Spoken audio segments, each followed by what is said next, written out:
The U.S. said Syria could not be saved while he was in power. Syria's team insisted. President Assad is staying. The talks now moved to Geneva on Friday, with the UN saying it was hopeful of some movement on local ceasefires and access to humanitarian aid. Syria's conflict has left more than 100,000 dead and millions displaced. The first day of the conference was held in the Swiss city of Montreux, at a fractious end-of-day news conference, during which there were repeated calls for calm. UN Secretary-General Ban Ki-moon spoke of the suffering in Syria, saying, "Enough is enough. The time has come to negotiate." He said that the really hard work begins on Friday, adding, "We have a difficult road ahead, but it can be done and it must be done." He added, "We did not expect instant breakthroughs. No one underestimated the difficulties." UN mediator Lakhdar Brahimi said he would speak to the Syrian government and main opposition delegations separately on Thursday and that he hoped both teams would meet in the same room on Friday. He said, "We have had some fairly clear indications that the parties are willing to discuss issues of access to needy people, the liberation of prisoners and the local ceasefires." The BBC's Paul Wood in Montreux says that when the talks do go behind closed doors, it is hoped there will be a more constructive tone. Brutal response. However, a huge gulf remains between the Syrian team and that of the opposition and its allies.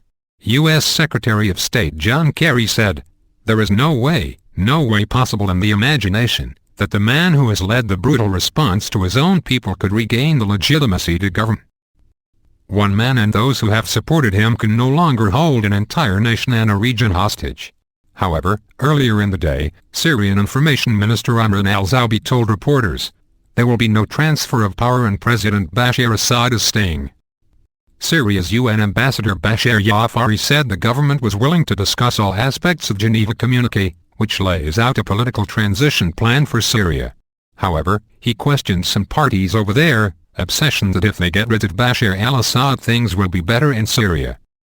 Mr. Yafari pointed to developments in Libya and Iraq following the removals of Muammar Gaddafi and Saddam Hussein.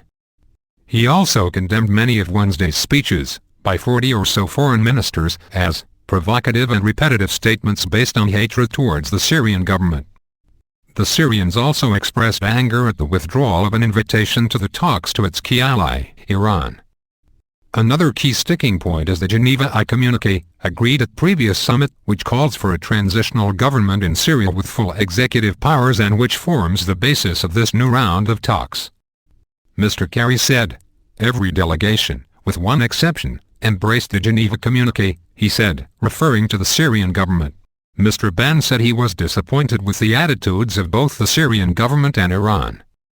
Syria has indicated that ending what it calls terrorism must be a priority of the communique. But the head of the main opposition national coalition, Ahmad Jarba, said the Syrian government must sign up to a deal to transfer powers. Mr. Jarba said that this would be the preamble to Bashar al-Assad's resignation and his trial alongside all the criminals of his regime.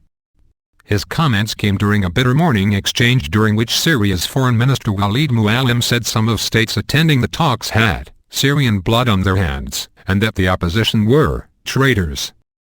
Russian Foreign Minister Sergei Lavrov sought to play down the differences.